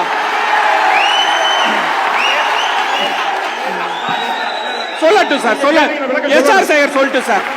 விஜயன் ரொம்ப புத்திசாலியா கூட்டணி கட்சி முடிவுக்கு வாங்கன்ட்டாரு. இப்ப நான் கேட்க போற கேள்வியில திமுக முடிவுக்கே வந்துடும். இப்ப கேளு அண்ணா, செகண்ட் பேஸுக்கு நிதி ஒதுக்கலன்னு நீங்க சொல்றீங்க, அதான் உங்க குற்றச்சாட்டு. ஒரு பைசா வரலைங்க. ஒரு பைசா வரல. எஸ்ஆர் சேகர் ப்ளீஸ் நீங்க சொல்லிட்டீங்க sir. SR Sekar sir SR Sekar பேசட்டும் சார். கேள்விக்கு பதில் கேட்பதற்கு தயாராக இல்லாததுக்கு காரணம் கேட்ட கேள்வியிலேயே உங்களுக்கு சந்தேகம் இருக்குன்னு தான் அர்த்தம். அப்ப சார், allow பதில் பண்ணுங்க. சொல்லுங்க சார். allow பண்ணுங்க அண்ணா. அவர் பேசட்டும். மெட்ரோ ரயில் நீங்க எல்லாரும் கேட்டுக்கிட்டு இருங்க. அண்ணா எப்படி பேர் சட்டமன்ற உறுப்பினர் அவரு பேசட்டும். மெட்ரோ காத்திருங்க, ரயில் please. பேஸ் 2ல இன்னைக்கு நீங்க பிஜேபி மீது குற்றம் சாட்டுகிறீர்கள். ஃபண்ட் ஒதுக்கல, அதுதானே உங்க குற்றச்சாட்டு. சரி, மெட்ரோ ரயில் பேஸ் 2 கண்டிஷன் என்னவா இருக்கு? இப்ப அது சொல்லுங்க. இன்னைய தேதியில் அதனுடைய கண்டிஷன் என்ன? சொல்றேன். இல்ல சொல்றேன். அக்கா இருங்க பாருங்க.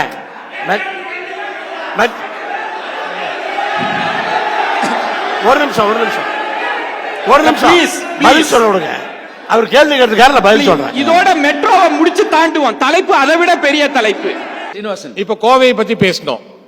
உலகத்திலேயே தென்னிந்தியர்கள் மட்டும்தான் ஒரு மிஷின்ல அரிசி உள்ள உளுந்த பருப்பு வெந்தயம் மூணையும் போட்டு ஆட்டி தண்ணி ஊத்தி ஆட்டி மாவு எடுத்து இட்லி தோசை பணியாரம் ஊத்தக்கூடிய இனம். உலகத்திலேயே வேற எங்கேயுமே பவுடரையும் தண்ணியும் கரைச்சு தான் சாப்பிடுவான். சப்பாத்தி பரோட்டா பண்ணா கூட.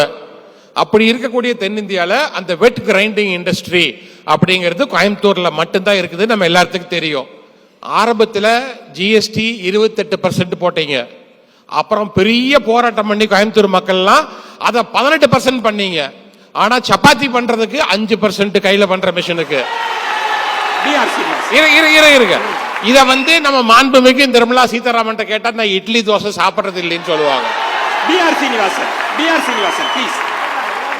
முதல் விஷயம் புரிதலுக்காக ஜிஎஸ்டிக்கு முன்னாடி சேல்ஸ் டாக்ஸே இல்லாத மாதிரி பேசிக்கிட்டு இருக்காங்க. இதுக்கு முன்னாடி அதே பொருட்களுக்கு மாநில வரி எவ்வளவு இருந்துச்சு? சேல்ஸ் டாக்ஸ்ல எவ்வளவு இருந்துச்சு? ஜிஎஸ்டிங்கிறது ஒரு ரீப்ளேஸ்மெண்ட் டாக்ஸ் தானே தவிர புதிய வரி கிடையாது. இவர்கள் இத்தனை வருஷமா ஜிஎஸ்டிங்கிறது ஏதோ புதுசா மத்திய அரசு போட்ட மாதிரியும் அதுக்கு முன்னாடி தவறு. ஜிஎஸ்டி தவறு. முடிச்சிடமா? நீங்க உங்களுடைய புரிதலே தவறு.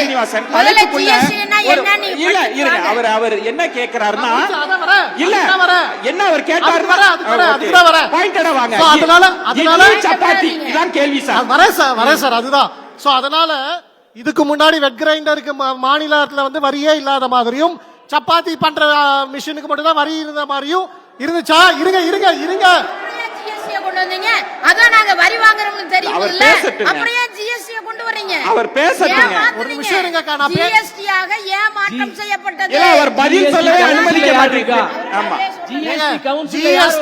நான் முடிச்சிடுறேன் சார், நான் முடிச்சிடுறேன். சார், அவர் பேசட்டும் சார். சப்பாத்தி தோசைக்கு முதல்ல வரேன். எங்க சப்பாத்தி கேள்வி- தோசைக்கு வரேன். அதுக்குதான் எங்க வரேன். இட்லி தோசைக்கு வாங்க. வரேன். அதை சொல்லுங்க, So, பதில் சொல்லுங்க. அதனால டிஆர் சீனிவாசன். சோ ஜிஎஸ்டியோட புரிதல் ஒரு டைப் ஆஃப் ப்ராடக்ட்டுக்கு ஒரு விதத்துல வரி. வெட் கிரைண்டர்ல தான் சப்பாத்தி பண்றாங்களா என்ன? வெட் கிரைண்டருக்கு ஒரு வரி, சப்பாத்தி பண்ற இதுக்கு இன்னொரு வரினா ரெண்டுத்துக்குமே அந்த மிஷினரி அந்த டூல்ஸ் எல்லாமே வேற. வெட் கிரைண்டர்ல யாராவது சப்பாத்தி பண்ணுவாங்களா? பண்ணல. முடிச்சிடுறேன். அதனால இருங்க. இல்ல காத்துருங்க ப்ளீஸ். ஆடியன்ஸ் ப்ளீஸ், பார்வையாளர்கள் ஒத்துழைப்பு தாங்க ப்ளீஸ். நோ, அவர் கருத்தை ஒரு ஸ்லாபும் அந்த குட்ஸ் ப்ளீஸ் காத்துருங்க, ஒத்துழைப்பு தாங்க பார்வையாளர்கள், அன்பான வேண்டுகோள். அந்த குட்ஸ் அந்த services, goods and services tax, அந்த குட்ஸுக்கு ஒரு குட்ஸுக்கு ஏத்த மாதிரியும் ஒரு சர்வீஸ்க்கு ஏத்த மாதிரியும் 5%, 12%, 18%, 28% வச்சிருக்காங்க. அதனால ஒரே ப்ராடக்ட்ல எல்லாத்துக்கும் ஒரே வரி கிடையாது. ஒண்ணு. அடுத்த புரிதல் எங்களோட வரி பணம் இது எல்லாரோட வரி பணம். ஏன்னா அதுலயும் டிஃபரன்சியேஷன் இருக்கு. இப்போ ஒரு கார்ப்பரேஷன் டாக்ஸ்னு ஒன்னு போடுறாங்க. அது இப்ப கோயம்புத்தூர் கார்ப்பரேஷன் டாக்ஸை எடுத்து சென்னை கார்ப்பரேஷனுக்கு யாரா கொடுக்கறாங்களா? இல்ல. அதே மாதிரி தமிழ்நாடு மாநில அரசு விதிக்கிற வரியை எடுத்து கேரளாக்கு கொடுக்கறாங்களா? இல்ல. ஆனா தமிழ்நாடு அரசு விதிக்கிற வரியை தமிழ்நாட்டில் இருக்கிற எல்லா மாவட்டத்துக்கும் தானே கொடுக்கணும். அதே மாதிரி ஜிஎஸ்டிங்கிறது ஒன்றிணைந்த டாக்ஸா இருக்கு. என்ன சொல்றீங்க? எங்க இட்லி தோசை பிரச்சனைக்கு வாங்க. மாநில அரசுடைய வரி உரிமையை பறிச்சுட்டு என்ன பேசுறீங்க? மாநில அரசினுடைய வரி போடக்கூடிய உரிமை மாநில அரசு இருந்தது. யார் உங்களை போட சொன்னா? இல்ல யார் உங்களை போட சொன்னா?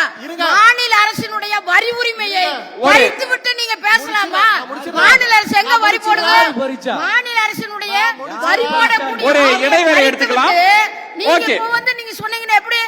மாநில அரசு வரி போட மாட்டீங்க. இல்லங்க, கேள்வி பதில் சுருக்கமா வாங்க சார் ப்ளீஸ். சுருக்கமா வாங்க ப்ளீஸ். மாநில அரசு வரி போடுதுன்னு எங்க போடுது? அதுதான் நீங்க போடுறீங்கல்ல. ஜிஎஸ்டி வரி போடுறீங்கல்ல.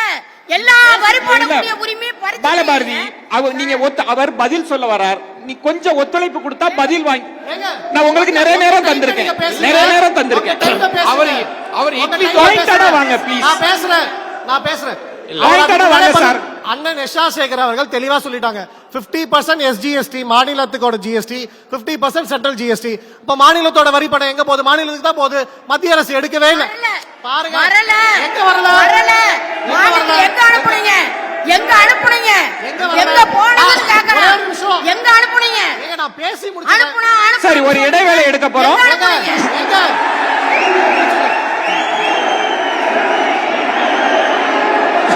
அமைதி. இந்த நிகழ்ச்சியினுடைய இறுதி சுற்று பகுதியில் இருக்கிறேன். கருத்து மோதல்ல பார்வையாளர்களுக்கு மத்தியிலும் கருத்து மோதல் இருக்கு. கொஞ்சம் ஒத்துழைப்பு தாங்க. தயவு செய்து ஒத்துழைப்பு தாங்க. இந்த சுற்றுல நான் முன்பே சொன்னது மாதிரி பார்வையாளர்களினுடைய கேள்விகளை எடுத்து கொள்வதாக சொல்லியிருந்தேன். சமூக ஊடகங்கள்லையும் அதற்கான அழைப்பு இருந்தது.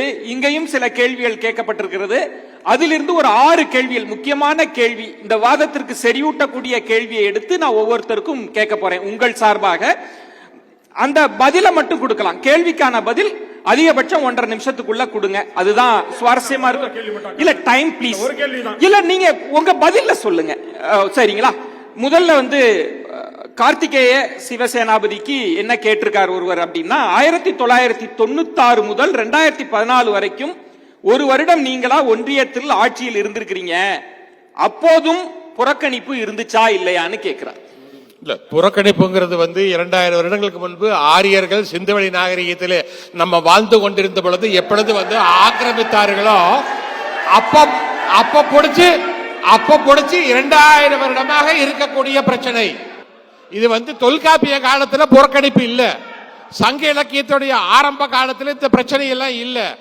எப்போ சிந்துவெளி நாகரிகத்தில் நாம் இருக்கும் பொழுது, நம்ம சிந்துவெளி நாகரிகத்தில் இருக்கும் பொழுது இந்த ஆரிய வந்தேரிகள் வந்தார்களோ அப்பொழுதிலிருந்து புறக்கணிப்பு இருக்கிறது. அவர் என்ன கேட்க வர்றாருன்னா, காங்கிரஸ் ஆட்சியில் இருந்த போது புறக்கணிப்பு இருந்துச்சா இல்லையா, இதான் சார் கேள்வி. அதாவது தொடர்ந்து தென் மாநிலங்கள் புறக்கணிக்கப்படுகிறது, தெற்கே தேய்கிறது, வடக்கே வாழ்கிறது இருந்து தந்தை பெரியார் அவர்கள், அறிஞர் அண்ணா அவர்கள், கலைஞர் அவர்கள் தொடர்ந்து திராவிட முன்னேற்ற கழகம் இதை பேசி வந்திருக்கிறது. சரி, இதற்காக போராடி பல்வேறு விஷயங்களுக்கான தீர்வையும் திராவிட முன்னேற்ற கழகம் தமிழ்நாட்டுக்கு மட்டுமன்றி இந்திய நாட்டில் இருக்கக்கூடிய பிற மாநிலங்களோட உரிமையையும் பெற்றுக் கொடுத்திருக்கிறது. சரி, நன்றி. அடுத்து எஸ்.ஆர். சேகர் அவர்களுக்கு என்ன கேள்வி கேட்கப்பட்டிருக்கிறது அப்படின்னா, தென் மாநிலங்கள்ல வெற்றி பெறாமலேயே ஆட்சி அமைக்க முடியும் என்பதாலேயே தென் மாநிலங்களை பாஜக அரசு புறக்கணிக்குதா அப்படின்னு ஒருத்தர் கேட்கிறார்.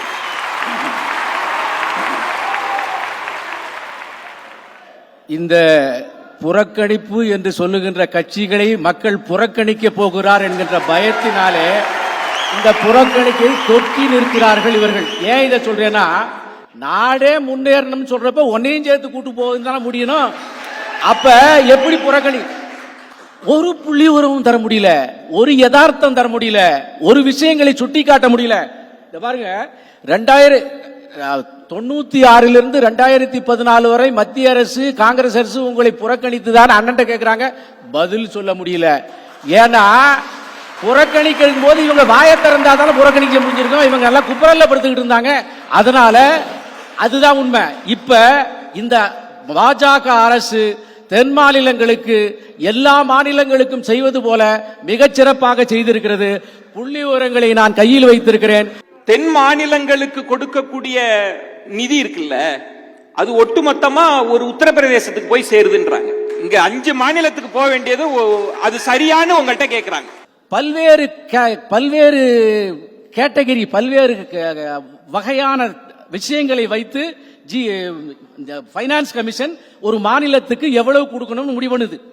ஏழ்மை, வறுமை, திருப்பி செலுத்தக்கூடியது, போன தடவை வாங்கின பணத்தை ஒழுங்கா செலுத்திருக்கானா, இதெல்லாம் வச்சு ஏற்கனவே நான் சொல்லிட்டேன். இப்ப அந்த வகையில அந்த மாநிலத்துக்கு என்ன தேவை என்பதை அந்த மாநிலத்துக்காரர்கள் அத்தனை பேரோடையும் உட்கார்ந்து பேசுது. நம்ம மாநிலத்திலையும் அதே மாதிரி பேசுது. அப்படி பேசி எடுத்த முடிவு உத்தரப்பிரதேசத்துக்கு ஜாஸ்தி. அப்படி பேசி எடுத்த முடிவு தமிழ்நாட்டுக்கு தேவையான அளவு. அப்ப எங்கேருந்து டிஸ்கிரிமினேஷன் வந்துச்சு? ஏன் இதை வேணும்னு போட்டு புரட்டுறீங்க? அதனால டிஸ்கிரிமினேஷன் இல்லை. மறுபடியும் சொல்றேன், கோவை, திருப்பூர், சேலம், ஈரோடு, சென்னையினுடைய மொத்த வருமானம் தமிழ்நாட்டினுடைய அத்தனை மாநிலங்களுக்கும் பிரித்து தரப்படுகிறது. அப்பதான் தமிழகம் முன்னுக்கு வர முடியும். தமிழகம் முன்னுக்கு வர முடியும். அதேதான் அகில இந்திய அளவில் ஃபாலோ பண்ணப்படுகிறது. இதுல டிஸ்கிரிமினேஷனே இல்லை. அடுத்து பாலபாரதிக்கு என்ன கேள்வி கேட்டிருக்காங்கன்னா, யார் ஆட்சியில இருந்தாலுமே அவங்க எளிய மக்களுக்கு எதிராக இருக்கிறாங்க. அப்படிதான் நீங்க கம்யூனிஸ்டுகள் தொடர்ந்து போராட்டம் நடத்துறீங்க. ஆனா பாஜக இருக்கிறப்ப மட்டும் ரொம்ப கூடுதலா பேசுறீங்களே ஏன்னு கேக்குறாங்க. ஏழை எளிய மக்களுக்கு தான் கம்யூனிஸ்ட் கட்சி பேசும். அது காங்கிரஸ் ஆட்சி காலத்துல கம்யூனிஸ்ட் கட்சி பேசலையா? இந்த ஊரக வளர்ச்சி திட்டத்தை சட்டமா கொண்டு வந்தாதான் நாங்க ஆதரவு கொடுப்போம் சொல்லி காங்கிரசுக்கு ஒரு அமைச்சர் பதவி கூட வேண்டாம்னு இடதுசாரி கட்சிகள் வெளியிலிருந்து வற்புறுத்தணும். அரசையே நிர்பந்தம் செய்தோம். அதனாலதான் அந்த சட்டம் வந்தது. அது காங்கிரசுக்கு மட்டுமல்ல, பாஜகவுக்கு நாங்க வைக்கிறோம். பாஜகவுக்கு போராடுறோம். உலக அளவுக்கு இந்திய நாடு பட்டினி குறியீட்டில் எத்தனை நம்பர்ல இருக்கு? 111 இருக்கு. சரி, நன்றி. விடியல் சேகர், உங்களுக்கு என்ன கேள்வி கேட்கப்பட்டிருக்குன்னா, மூப்பனார் ஐயா அவர்கள் பாஜகவுக்கு எதிராக வாக்களித்து வாஜ்பாய் ஆட்சியை கவிழ்த்தார். இப்ப நீங்க தீவிரமா பாஜகவை ஆதரிக்கிறீங்களே அப்படின்னு கேள்வியை கேட்கிறார். அருமையான கேள்வி. அதில் மாற்றம் இல்லை. தலைவர் மூப்பனார் அவர்கள் பிறப்பிலே காங்கிரஸ்காராக, ஐயா காமராஜர் மூப்பனார் வழியிலே எல்லாம் நாங்கள்லாம் இன்றைக்கு ஒரு வளமான தமிழகத்தை, வலிமையான பாரத்தை படைக்க வேண்டும் என்று கோஷத்தை விட்டார்கள். ஆனால் அந்த காங்கிரஸ் கட்சி தமிழக உணர்வுகளை தமிழ்நாட்டு மக்கள் உணர்வுகளை புறக்கணித்தது. ஐயா மத்திய அமைச்சர் ஐயா ஜி கே வாசன் நேர்மையான அமைச்சராக பணியாற்றிய போது லங்கையிலே தமிழர்கள் சுட்டுக் கொல்லப்பட்டார்கள். மேகதாது பிரச்சனை வந்தது, காவிரி பிரச்சனை வந்தது, தட்டி கேட்டோம், குரல் கேட்கவில்லை. இன்றைக்கு வலிமையான பாரதம் வர வேண்டும் என்ற அடிப்படையிலே இன்றைக்கு நாங்கள் தலைவர் மூப்பனார் ஆசையோடு தான், பெருந்தலைவர் காமராஜர் ஆசையோடு தான் இன்றைக்கு நாங்கள் வளமான தமிழகம், வலிமையான பாரதம் இன்றைக்கு தேவை. தமிழக மக்கள் உணர்வுகள் கேட்கவில்லை. அண்ணன் அருமைக்குரிய அண்ணன் ஈஸ்வரன் கேட்டார்கள், ஏன் மாநில அரசு வழி போட்டீர்களே, அதெல்லாம் தமிழர்கள் இல்லையா? வீட்டு வரி கட்டுகிற தமிழ்நாட்டுக்கான தமிழர்கள் இல்லையா? சரி சரி கொங்கு ஈஸ்வரன், இப்போ தென் மாநிலங்கள் வஞ்சிக்கப்படுகிறது அப்படின்னு நீங்க சொல்றீங்க. ஆனா இதே மாதிரி தானே கொங்கு நாடு வஞ்சிக்கப்படுகிறது அப்படின்னு பாஜக சொன்னாங்க. கொரோனா டைம்ல நாங்க புறக்கணிக்கப்படுகிறோம்னு. அப்ப மட்டும் நீங்க எப்படி பிரிச்சு பார்க்கலாம் அப்படின்லாம் விமர்சிச்சீங்களே, இப்ப இப்படி பேசுவது சரியான்னு கேக்குறாங்களே. ஒரு கேள்வி. கொங்கு மண்டலத்திற்கு தேவையான விஷயங்களை நாங்கள் வாதாடி பெறுகிறோம். ஏன் கேட்கிறீர்கள் என்று எங்களை யாரும் கேள்வி கேட்பது கிடையாது. இப்ப பிஜேபி அரசாங்கத்தை பொறுத்த வரைக்கும் இவங்க எல்லாம் என்ன டிஃபெண்ட் பண்றாங்கன்னா, ஏன் அப்படி சொல்றீங்க, உண்மைன்னு ஒத்துக்கணும், அது ஒத்துக்க மாட்டேங்கிறாங்க. சேகரன் உருட்டுன்னு உருட்டுறாரு. அதே போல அவங்க ரெண்டு பேத்துக்கு நடுவுல சகோதரர் விடியசேகர் உட்கார்ந்து இருக்காரு. அது சரியான இடம் இல்லைன்னு நினைக்கிறேன். அதனால இல்ல அதனால அவரும் கொஞ்சம் அப்படி ஆயிட்டாரு சார். இல்ல ஏற்கனவே திமுக கூட்டணியில நிறைய கட்சி இருந்து இடத்தை எப்படி பகிர்ந்து கொள்ள போறோன்ற தமாகவையும் கூப்பிடுறீங்களே சார். இன்னைக்குதான் வேற இடம் இருக்குல்ல. அதாவது பாருங்க, சேல்ஸ் டாக்ஸையும் ஜிஎஸ்டியும் ஒப்பிடுறாங்க. இன்னும் உங்களுக்கு முதல்ல ஜிஎஸ்டி இல்லைங்கிறது ஒரு பதிவை நம்ம கார்த்தி தெளிவா சொன்னாரு. இன்னும் சேல்ஸ் டாக்ஸும் ஜிஎஸ்டி, சேல்ஸ் டாக்ஸ் இல்லையா, கிரைண்டருக்கு சேல்ஸ் டாக்ஸ் இல்லையா? சேல்ஸ் டாக்ஸ் மாநிலத்தில் எவ்வளவு வேணாலும் போடுவோம், எங்க மாநிலத்தை வளர்த்துறதுக்கு அதை பயன்படுத்துவோம். ஆனா நீங்க சிஜிஎஸ்டிங்கிறீங்க, எஸ்ஜிஎஸ்டிங்கிறீங்க, எவ்வளவு வரி வைத்தாலும் பாதி நீங்க தூக்கிட்டு போக பாக்குறீங்க. அங்கதான் பிரச்சனையா இருக்குது. சரி, சேல்ஸ் டாக்ஸ்ங்கிறப்ப முழு டாக்ஸ் எங்களுக்கு எல்லாம் இருக்கும். நன்றி. ஒண்ணே கேள்விக்கு பதில் சொல்லிட்டீங்கன்னா அதான் கேள்விக்கான பதில். கேள்விக்கு சொல்லிட்டேன் பதில், அதான் பதில். கேள்விக்கு பதில் சொல்லிட்டேன். இப்ப ஏற்றுமதி பண்றோம், ஏன்னா அந்த மண்டலத்தில் ஏற்றுமதி அதிகம், டெக்ஸ்டைல் ஏற்றுமதி அதிகம். இங்க ஏற்றுமதி பண்றதுனால பொல்யூஷன் நிறைய ஆகுது, சாயப்பட்டறைகளால பொல்யூஷன் ஆகுது. அந்த ஏற்றுமதியினால மாநில அரசுக்கு எந்த வருமானமும் கிடையாது. அத்தனை வருமானமும் ஒன்றிய அரசுக்கு தான். சரி, அப்ப நீங்க ஒரு காமன் சிடிபி பிளான்ட், பொது சுத்திகரிப்பு நிலையம் கூட மத்திய அரசுல இருந்து போட மாட்டேங்கிறீங்க. எங்களை பல நோய், கேன்சர் உள்பட வர வச்சு கொல்ல பாக்குறீங்க. பிஆர் சீனிவாசன் உங்களுக்கு என்ன கேள்வி கேட்டிருக்காங்க அப்படின்னா, நம்ம வரியை பற்றி பேசுறோம், தொகுதி மறுவரை பற்றி எல்லாம் பேசுறோம். ஆனா தென் மாநிலங்கள் இந்த விவகாரத்தில் மொழியை பத்தியும் பேச வேண்டியிருக்கு. தென் மாநில மொழியே புறக்கணிக்கப்படுது அப்படின்றாங்க. இந்தி திணிப்புன்ற பெயர்னால தென் மாநில மொழிகளே புறக்கணிக்கப்படுது, அதை ஏன் பேசலன்னு ஒருத்தர் கேட்கிறார். அந்த கேள்வி முன்னாடி நான் கன்க்ளூடிங் ஒரு பாயிண்ட் சொல்லிடுறேன். அவர் பேசட்டும் ப்ளீஸ். சோ முதல் விஷயம், இப்போ இந்த ஐடென்டிட்டி பேஸ்ட் பாலிடிக்ஸ் பண்றாங்கல்ல, எல்லாமே ஐடென்டிட்டி பேஸ்டா, இன ரீதியா, மொழி ரீதியா, ஜாதி ரீதியா, மத ரீதியா, எல்லாமே அவங்களுக்கு ஏத்த மாதிரி கன்வீனியன்ஸ் இது சரி இது தப்புங்கிறாங்க. இப்ப இந்த வரி பங்கீடு கூட அப்படிதான் பேசுறாங்க. இப்ப நான் கேட்கிற கேள்வி, ஆண்கள் இவ்வளவு சதவீத வரி கொடுக்குறாங்க, பெண்கள் இவ்வளவு சதவீத வரி கொடுக்குறாங்க, அதுக்கு ஏத்த மாதிரி பிரிச்சு கொடுக்கணும்னு சொன்னா சரியா இருக்குமா? இந்த மதத்துக்காரர்கள் இவ்வளவு வரி கொடுக்குறாங்க, அந்த மதத்துக்காரர்கள் இவ்வளவு படிக்கிறாங்க, ஆனால் அதுக்கு ப்ரொபோர்ஷனேட்டா கொடுங்கன்னு சொன்னா சரியா இருக்குமா? இந்த ஜாதியை சார்ந்தவர்கள் இவ்வளவு வரி கொடுக்குறாங்க, அந்த ஜாதியை சார்ந்தவர்கள் கொடுக்குறாங்க.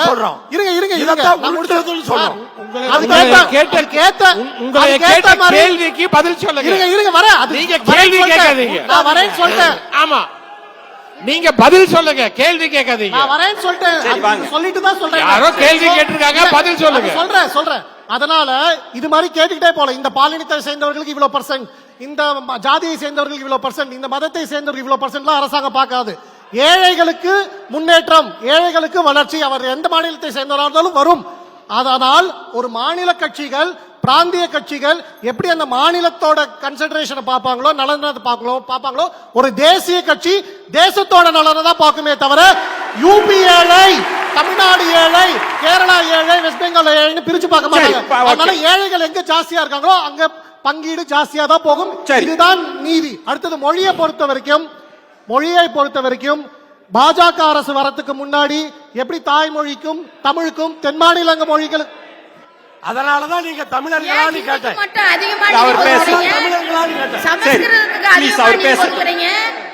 தமிழுக்கு எங்க நிதி ஒதுக்குனீங்க? காத்துருங்க தமிழுக்கு எங்க நிதி ப்ளீஸ் ஒதுக்குனீங்க? காத்துருங்க. PR Srinivasan please. இல்ல ஒண்ணே சொல்லிடுறாங்க. இல்ல அவர் பேசட்டும், அவருக்கான நேரம் அவர் பேசட்டும். ஒண்ணே அவர் உங்களுடைய ஒரு கேள்விதான். இந்த வட இந்தியால இருக்கிற இல்ல பிஆர் சீனிவாசன் இல்ல ப்ளீஸ். வட அவர் இந்தியால இருக்கிற வலதுசாரி இருக்காங்கல்ல பாஜக அவருக்கு அவங்க எல்லாம் வந்து அவங்க மாநிலத்துக்காக சண்டை போடுவாங்க. இந்த தமிழ்நாட்டில் இருக்கிற வலதுசாரி மட்டும்தான் நமக்கு எதிராக வலதுசாரியே இல்ல. நான் வலதுசாரி இல்ல. தெரியல. இருங்க. எப்படின்னு எனக்கு புரியல. சார் இருங்க சார், இதுல வந்து தேசியம் பேசி நம்மளை ஏமாத்துறோம். சார் ஒரே நிமிஷம் நான் முடிச்சிடறேன். இதுல வந்து பர்சனலாவே இருங்க நான் பர்சனலாவே போல அண்ணன் வந்து பர்சனலா போயிட்டாரு. இதுல யார் பணக்காரன் யார் ஏழைன்னு எனக்கு தெரியல. நானக்கு கார்த்திகை சிவசாமி அண்ணன் நானு முதல் விஷயம் வலதுசாரி இல்ல. அதனால என்ன பிராண்ட் பண்ண வேணாம். அப்புறம் நான் உங்களை வலதுசாரி நான் சொல்றது பாஜக அரசுக்கு வரதுக்கு முன்னாடி எத்தனை மத்திய அரசாங்கங்களோட எக்ஸாம்ஸ் வந்து தாய்மொழியில எழுத முடியும்? ஒண்ணுமே கிடையாது. எல்லாம் ஆங்கிலம் ஹிந்தியில இருந்துச்சு. பாஜக அரசு வந்ததுக்கு அப்புறம் எத்தனை மத்திய அரசோட எக்ஸாம்ஸ் வந்து அந்தந்த மாநில மொழிகள் தாய்மொழியில எழுத கொண்டு வந்திருக்காங்க. பாஜகவோட 2014 இருந்து தமிழ்நாட்டுக்கு வரக்கூடிய IAS IPS உடைய எண்ணிக்கை வந்து 14% 4% வந்திருக்கு. குறைஞ்சுக்கிட்டே இருக்கு. வருஷம் குறையுது. ஏன் குறையுது? சார் என்னோட கேள்விக்கு அதுவும் இன்டர்வியூல குறையுது. அது இன்டர்வியூல குறையுது. என்னோட கேள்விக்கு நான் பதில் சொல்லிடுறேன் சார். ஓகே. நான் முடிக்கல. அதனால நீட் வரதுக்கு முன்னாடி அந்த மருத்துவ கல்லூரிகள்ல நன்றி பிஆர் சீனிவாசன். அடுத்த நடத்தின எக்ஸாம்ஸ் வந்து ஆங்கிலத்துல மட்டும் தான் இருந்துச்சு. நன்றி. நீட் இப்போ தமிழ்லயும் நடக்குது. நன்றி. இந்த மாதிரி ஒவ்வொரு மொழிக்கும் நன்றி. புதிய கல்விக் கொள்கையில மத்திய அரசு முக்கியத்துவம் கொடுக்குதே தவிர நன்றி கட்சிகள்லாம் கொடுக்கல. நன்றி. மீண்டும் ஒரு முறை நன்றி கூறுகிறேன். சிறப்பு விருந்தினர்களுக்கும் ஒரு பலத்த கரோலிகளின் மூலம் அவங்களுக்கெல்லாம் நீங்க நன்றி பாராட்டும்படி கேட்டுக்கொண்டு மற்றொரு வட்டமேசை வாத நிகழ்ச்சியில் உங்களை சந்திக்கிறேன். நன்றி, வணக்கம்.